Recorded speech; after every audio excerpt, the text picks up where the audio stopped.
I, 28 male, and my ex-girlfriend Mayla, 28 female, were together for 7 years. Mayla was obsessed with marriage. She had a Pinterest full of wedding ideas for years. Finally, around year 4 of our relationship, she started outright saying that she wanted to be married and wanted to be proposed to in this way or that way and make plans.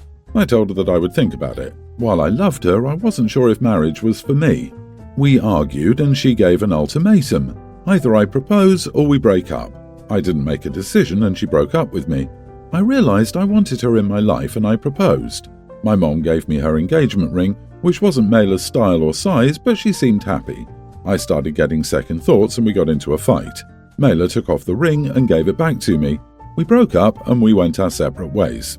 I took that as she was giving me the ring. Mayla and my mom were close and she was invited to the wedding. Mayla is getting married to Devon, 25 male, who's head over heels for her and bought her a $15,000 engagement ring. My mom wanted to wear her best jewelry for the wedding as it was a lavish event and asked for her ring back. I told her I wouldn't give her the engagement ring back as it was mine and I didn't want Mayla to see the engagement ring that she was supposed to have, since it would probably make her feel bad since she married the first guy who was there. My mom is upset. My family's calling me an idiot. My dad, who made the ring, said I was a selfish brat. I keep getting nasty emails from relatives about the situation. Am I the idiot? Your mother didn't give you that ring. Instead, she lent you a family heirloom for the express purpose of proposing. You should have returned the ring to her as soon as Mayla returned it. You are the idiot for refusing to return your mother's ring to its rightful owner. OP is doing some fancy mental gymnastics to justify keeping the ring. My dude, your mom and dad aren't tacky and rude to request their ring back. In fact, you're the one being extremely tacky and rude and an idiot for not giving the ring back. And I haven't seen many mentions of his attempt to paint his ex as crazy for wanting to get married. It isn't weird for people to talk about marriage after being together for 4 years. It's weird if you aren't talking about it. Why does OP think seeing the ring will make her sad? Without additional info, I assume that's just something OP desperately wants to be the case. He needs to be petty to validate his decision not to get married. I'm getting those vibes, hey, he thinks she settled for Devon. Or he's so delusional that he's planning to show up at the wedding with the ring to show her that he still has it and that he's willing to take her back. Then she will cry tears of joy and marry him instead, and he won't even have to spend a penny on the wedding. And then he will get cold feet after the honeymoon. So you sold it already, huh? At least that's what I'm guessing, because otherwise you'd never be so stupid as to irreparably damage the relationship with your mother over a piece of jewelry that was never yours to begin with. Appearing to be so greedy, ungrateful and petty would really be a great way to get nothing in the future. So you wouldn't be stupid enough to do that unless you'd already screwed up, right? You are the idiot. Give her the ring back or come clean and stop making silly excuses. You're being petty, OP. I get it, man, you're hurt. You realized after wasting 7 years of her time that she was probably everything you wanted and needed and you messed that up. So now you're upset that she settled with the next guy who was there. Seriously? How old are you again? You're jealous, just say that. You're being petty towards your mom because she was invited to celebrate this joyous occasion for a woman she thought one day would be her daughter-in-law, and she wants to look special. Give her the damn ring back, dude. You lost because you messed up. Trust me, it's not going to hurt Mayla's feelings a damn bit to see that ring. She's moved on and is getting the happily ever after she always wanted. Go and sulk in the corner and be sad. But that ring never belonged to you one way or another. It should be with your mother, whether she decides to wear it or not. My ex-husband and I, female, are divorced. We have a teen son together, Mason. I got remarried to my husband, Nathan. My ex-husband and I used to argue about who should get Mason for the holidays back when he was little. As he got older, we started letting him decide. Last year, he spent Christmas with me, Nathan, and my in-laws. He complained that the experience was terrible because he said Nathan and his family had little to no accommodation for his food choices. I'm not defending them, but my in-laws are quite traditional regarding food and a bit ignorant of what types of food Mason eats. He also said he didn't feel as welcome as the other kids in the family, and that Nathan forced him to share his personal stuff, like his phone, so that his step-nephews could watch Christmas movies. Yesterday, during breakfast, we were talking about Christmas and what we were planning this year, but then out of nowhere, he announced that he'd be spending this Christmas with his dad at a rental Christmas college in his favourite town. I was stunned, and so was Nathan. I asked Nathan when and how he agreed to this arrangement, but he pointed back to what happened last Christmas and said he didn't want to have another crappy holiday and be miserable. I told him that his dad should have come to me first, but he argued that he's already okayed it, so he saw no need for my opinion. So we started arguing, and he started complaining about me trying to ruin the experience. But in response, I told him that he'd already ruined Christmas for me and his stepdad the minute he agreed to this arrangement. He got up and walked away after saying that I was being overdramatic. Nathan just sat there and looked down.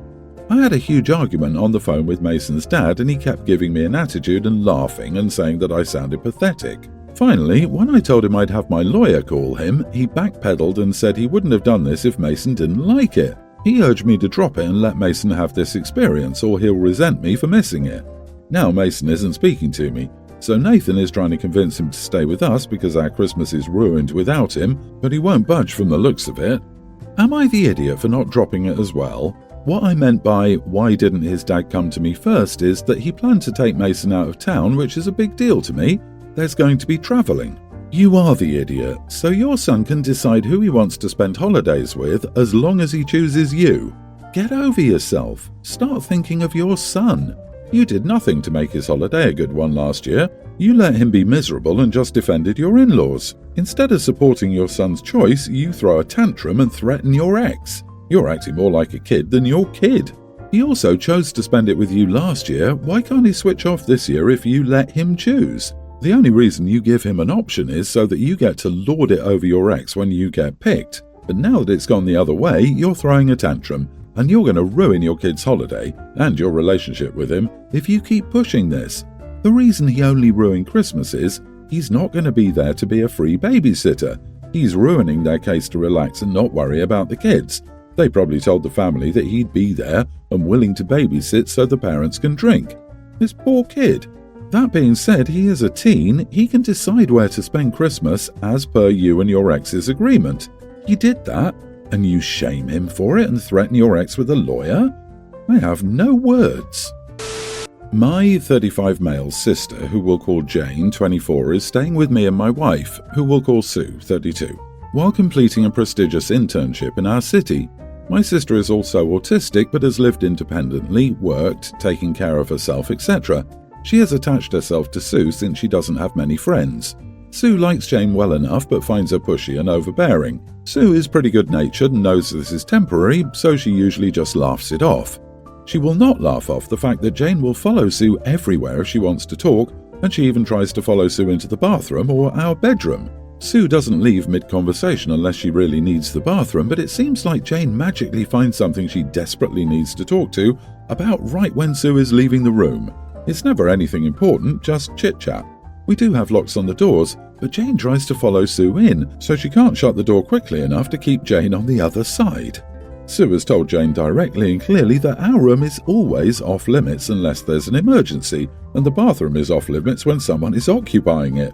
Sue said it was okay if Jane waited outside to talk to her through the door, which I already think is too accommodating, but Jane ignored her and laughed it off, saying that they have the same parts, and since they're close, Sue shouldn't be worried about using the bathroom in front of her. Sue said she didn't care who had what parts, bathroom time is private, and that's that.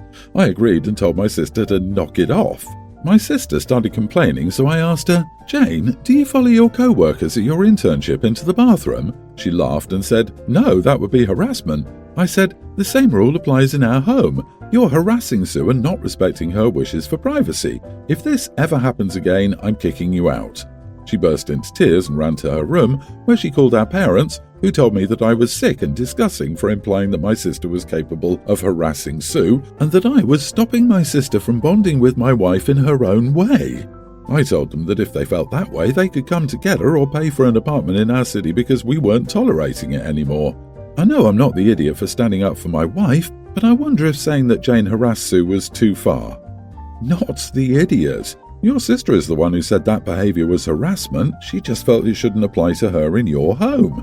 She wouldn't listen any other way, so she got told in a way she understood. Poor baby didn't like being told that because it meant she must control her impulses, and I'm sure using her words against her made her angry too. Don't coddle her on this. Stay calm but firm.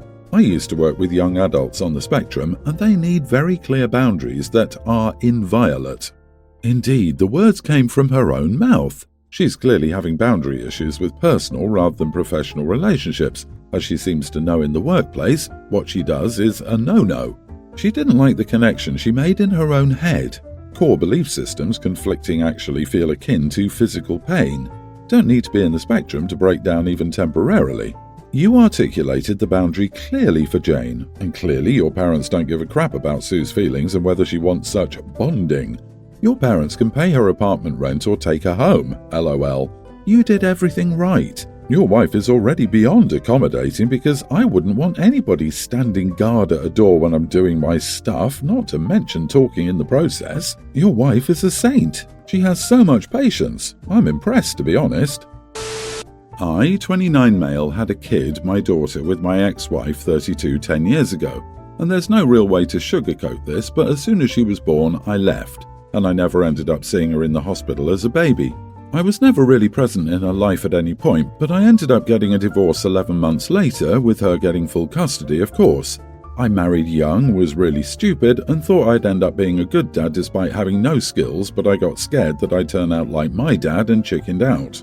Not really an excuse, but an explanation, I guess. I paid child support for the first 3 years, but stopped afterward. I've been speaking with the girl's mother about reconnecting with her, but she thinks I should stay out of their lives. But I think making amends is always possible, so I'm not sure. I want to make things right, but I will respect their decision. I've seen her a few times, but her mother has always introduced me as a friend. She says she will tell her when she's ready. I've been dating a girl, 28, for about 10 months, and I really like her. I think I could see a life for us, and I know that sounds weird, but she's also said the same. I also spoke to my daughter's mother about meeting this girl, but she says absolutely not, and that's a bad idea. But if I want to reintroduce her into my life, isn't it fair that she gets to see my life too? Am I the idiot for this? Her mother says it's a terrible idea, so it's making me think I am, but I just genuinely cannot see why. Obviously, I care for this girl and I will care for her life too, but a relationship has to be two-sided. I don't think it's out of the question to show her my life too. You are the idiot. You're not her father. You're a stranger to your daughter. You paid support for 3 years, which means for 7 years the mother has been alone, even financially. You don't get to walk back in because you have a girlfriend you think you might be with forever. This child isn't a relationship device. She's a human whose life and feelings matter more than you and your selfish desire to make amends. Try therapy to deal with your daddy issues before marriage and having children with this new woman. Why did you stop paying child support? Why haven't you started paying again? Sounds like OP owes 7 years worth of child support before he gets any say. After that, it's still going to be a long prove it that he's serious about being in the kid's life. The obvious conclusion is that his only motivation here is to con this new girl into thinking he's a halfway decent person, or at least not someone who will do to her and her potential child what he did to his ex and hers. The fact that he's clearly only interested in the child as a human prop to deceive his girlfriend and doesn't register the emotional harm that would do to the child pretty solidly indicates that he likely would do it again. Precisely. He knows she'll eventually find out he has a kid and knows that once she realizes that he ran out on the woman and child as soon as the birth happened and even stopped making payments 3 years in, she'll know what a selfish jerk he is. Your daughter isn't some trophy to show off. My wife lost her mother to cancer 2 years ago. It was horrible and took a toll on everyone, but obviously my wife more than anything. They were very close, pretty much best friends.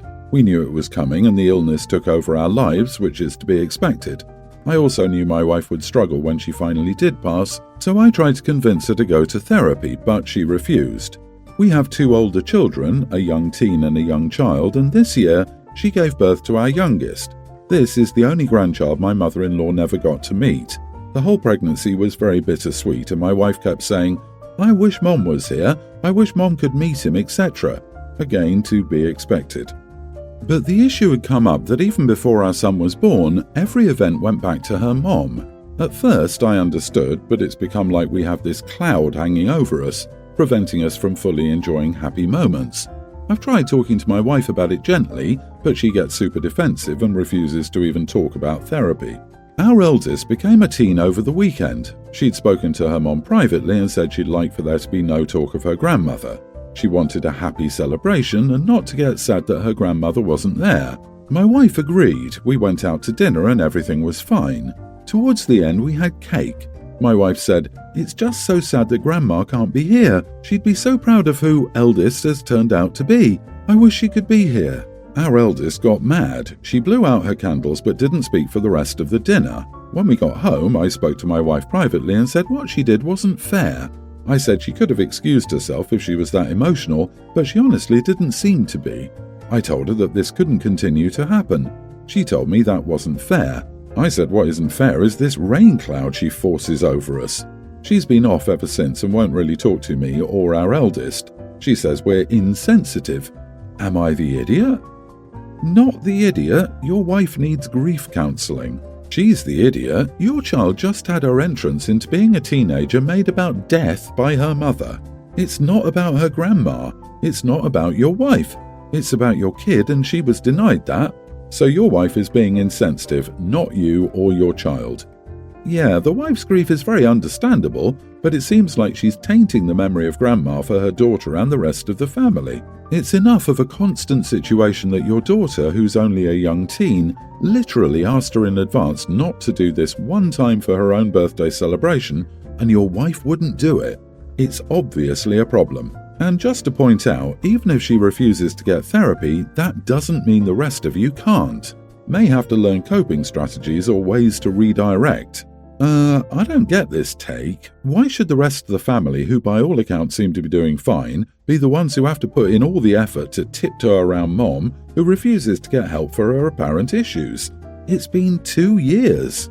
2 years of OP trying to tell her to get help and of the kids hearing about their dead grandma on every special occasion. The person who needs help is the person creating the problem. Why should they have to figure out how to redirect their mom's behavior? They're kids, not trained therapists.